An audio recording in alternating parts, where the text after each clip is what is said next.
Salam sejahtera dan salam Malaysia Madani. Untuk membuka tirai bicara, terlebih dahulu saya ingin merakamkan ucapan terima kasih atas kesempatan yang diberikan.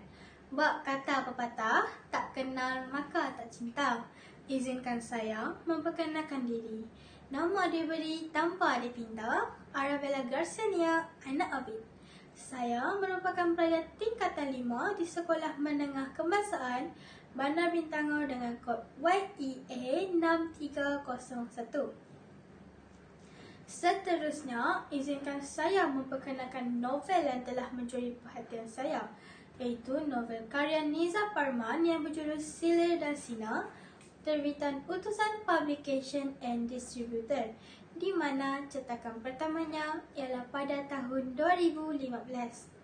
Novel ini mengandungi 283 halaman muka surat dan digarap dalam 16 bab yang tersusun rapi. Malah, novel ini juga telah dijadikan sebagai teks komponen sastra Komsas tingkatan 5. Jika disorot latar belakang penulis, Niza Parman merupakan seorang penulis kreatif tanah air yang prolifik dalam menghasilkan cerpen dan novel. Tidak dapat dinafikan bahawa karya-karya beliau syarat dengan nilai kemanusiaan, konflik kekeluargaan dan kecintaan terhadap budaya bangsa. Keistimewaan penulisan beliau juga terselah melalui gaya bahasa yang jelas, menyentuh perasaan dan syarat dengan mesej pengajaran. Beranjak kepada sinopsis cerita, novel ini mengisahkan perjalanan hidup seorang remaja bernama Haikal Hakimi yang ingin menjejaki sejarah kehidupan arwah ayahnya, Abdullah bin Kayan. Haikal dibesarkan oleh ibunya di Kuala Terengganu selepas ibu bapanya berpisah. Namun demikian, perasaan ingin tahu tentang asal-usul ayahnya mendorong Haikal untuk ke kampung Seri Purnama di Johor. Di kampung tersebut, Haikal mendapati ayahnya seorang yang berbakat dalam bidang penulisan dan aktif dalam seni budaya. Haikal mula mengenal sisi sebenar ayahnya melalui cerita masyarakat setempat. Melalui manuskrip yang ditinggalkan oleh ayahnya, Haikal mula memahami perjuangan dan jiwa seni ayahnya. Walau bagaimanapun, perjalanan Haikal tidak semudah yang disangka kerana mendapat tentangan daripada ibunya. Konflik ini memuncak apabila Haikal terpaksa membuat keputusan antara memenuhi hasrat ibunya atau meneruskan warisan ayahnya. Bab kata pepatah, di mana ada kemahuan, di situ ada jalan. Haikal tetap cekal meneruskan pencariannya demi merungkai identiti dirinya. Akhirnya, Haikal berjaya memahami pengorbanan ayahnya serta menghargai warisan seni zapin ayahnya suatu ketika dahulu. Jelaslah bahawa novel ini mengangkat tema pencarian jati diri dan kasih sayang keluarga.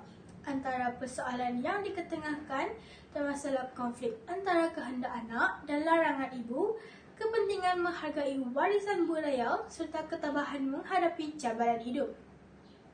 Nilai murni yang dapat diperoleh daripada novel ini ialah ketabahan dalam menghadapi dugaan, keberanian membuat keputusan, kasih sayang dalam keluarga, serta penghargaan terhadap seni dan budaya. Keistimewaan novel ini terselah melalui jalan cerita yang menyentuh perasaan serta pengolahan yang menarik. Pada masa yang sama, pengarang berjaya menghidupkan elemen seni zapin dengan begitu indah sehingga pembaca dapat merasai keunikan warisan budaya tersebut. Bahasa yang digunakan juga mudah difahami tetapi tetap indah dan berkesan.